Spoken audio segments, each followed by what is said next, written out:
less information is more. There's hundreds and hundreds of tools out there that people can use, and I see a lot of sort of the first page of a CV just being tools that people have used.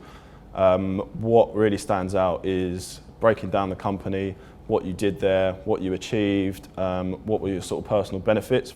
For example, the first release, when the person was there, to the last release, how did they affect the first one, and what benefits have they had to the last release, is one key area that I see in quite a few CVs, and it gets a lot of traction.